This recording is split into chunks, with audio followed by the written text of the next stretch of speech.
শোনো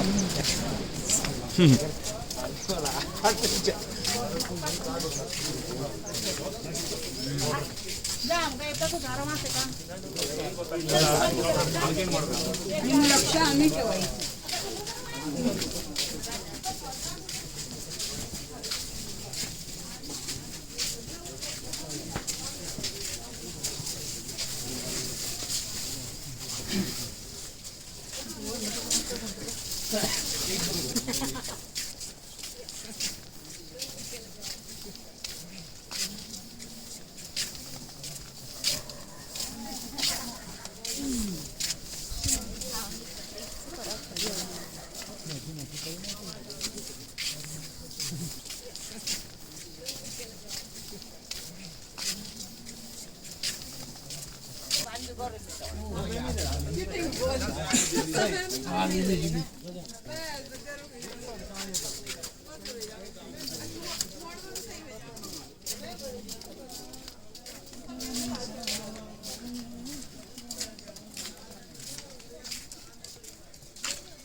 ऊपर आला तू ना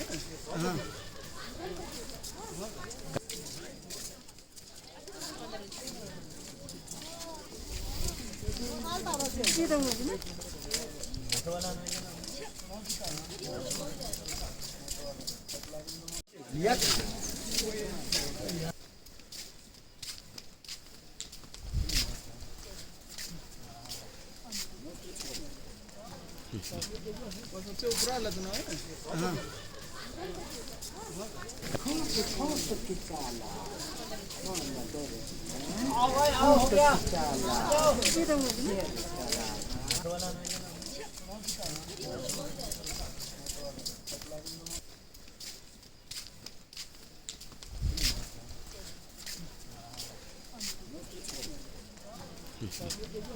ऊपर आला तू ना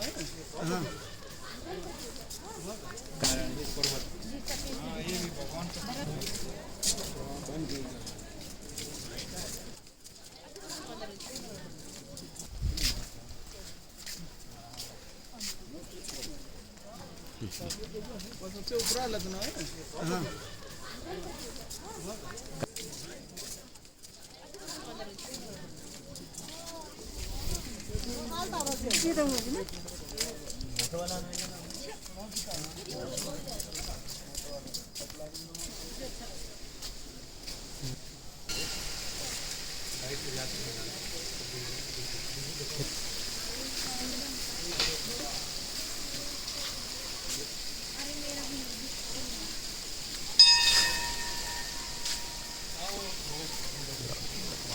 गणपती बाप्पा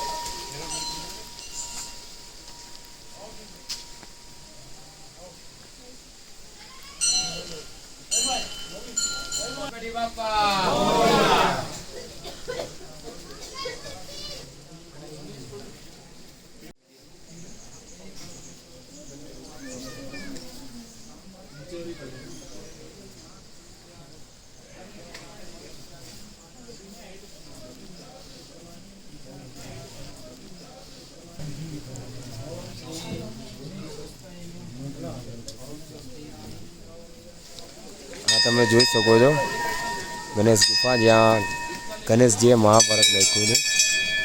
હવે અહીંયાથી આગળ જવાનું છે વ્યાસ ગુફા.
बलभद्र विशाल भगवान की जय। वेद व्यास महाराज महाराज की जय।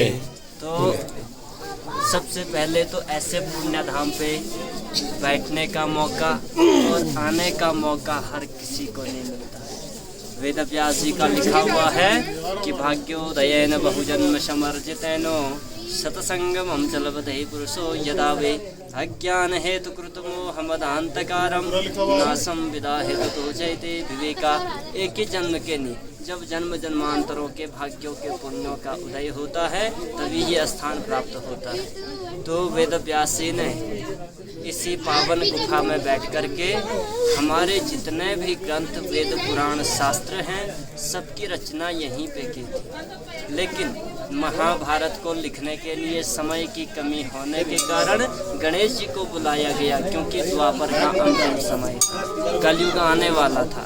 तब गणेश जी ने शर्त रखी कि श्रुते तत्राह विघ्नेषु यदि में लेखनी क्षणम लिखते नाव दृष्टि तो तथा श्याम लेख को हम, कि लिखते वक्त मेरी लेखनी क्षण भर भी रुकनी नहीं चाहिए। रुक गई तो आगे नहीं चलेगी, क्योंकि गणेश जी दोनों हाथों से लिखा करते हैं। तो यहाँ से वेद व्यास जी महाभारत बोलते गए और नीचे गणेश गुफा में गणेश जी लिखते गए। महाभारत के बाद भी जब वेद व्यास जी को आत्मसंतुष्टि नहीं हुई तब अंत में इस स्थान को छोड़ करके और उदास होकर के चले जाते हैं सरस्वती नदी के किनारे और वहाँ पे जा कर के बैठ जाते हैं। तब तक नारद मुनि आते हैं। नारद जी कहते कि भगवान तुम इतने उदास क्यों हैं? तो वेद व्यास जी कहते मैंने इतने ग्रंथों का लेखन किया, वेद पुराणों की रचना की, तब भी ये चित्त जो है शांत नहीं हो रहा। तब नारद जी ने कहा कि जब तक तुम पीवत भागवतम रसमालयम, कि जब तक तुम भागवत रूपी रस का पान अपने भक्तजनों में नहीं बांटोगे तब तक तुम्हें संतुष्टि नहीं मिलेगी। तो अंत में इसी गुफा में आकर के नर नारायण भगवान को प्रणाम किया, माँ सरस्वती की वंदना की और यहाँ पे आकर के भागवत महापुराण की रचना की। बोल भागवत महापुराण की। गुफा में फर्स्ट नंबर पे विष्णु जी विराजमान है, दूसरे नंबर पे वेद व्यास जी की प्राचीन मूर्ति, तीसरे नंबर पे सुखदेव जी व्यास जी के पुत्र और चौथे नंबर लास्ट में वल्लभाचार्य हैं जो छत्तीसगढ़ चंपारण्य से 500 वर्ष पहले यहाँ पे आए। तो 500 वर्ष पहले कोई एम्बेसडर नहीं थी, समूह टाटा नहीं थी, पुल नहीं थे, एरो का चिन्ह नहीं था, तो कैसे आए होंगे? एक ही सूत्र को लेकर आए थे कि जहाँ पे ब्रह्म नद्याम सरस्वत्याम आश्रमम पश्चिमे तटे सम्या प्रास्ति प्रोक्त और श्रीणाम शत्रुवर्धनम तस्मिन् स्वाश्रमे व्यासो बद्री षण्डमंडिते विश्वपणिरत्यो मनस्वयं, कि जहाँ पे ज्ञान को देने वाली माँ सरस्वती हो, सम्यप्रास नामक क्षेत्र हो, बद्री षण्डमंडिते बेरी की झाड़ियाँ हो, उसी स्थान में वेद व्यास जी का पुण्य धाम होगा। तो जब वल्लभाचार्य जी यहाँ पे आए साक्षात दर्शन दिए व्यास जी ने, क्योंकि व्यास जी आज भी अजर अमर हैं। बोल वेद व्यास भगवान की जय। गुफा के बाहरी वाला हिस्सा जो दिखाई दे रहा है ये व्यास पोथी है, इसको बाहर अलग अलग लेयर से दिखाई देते हैं। अजर अमर है।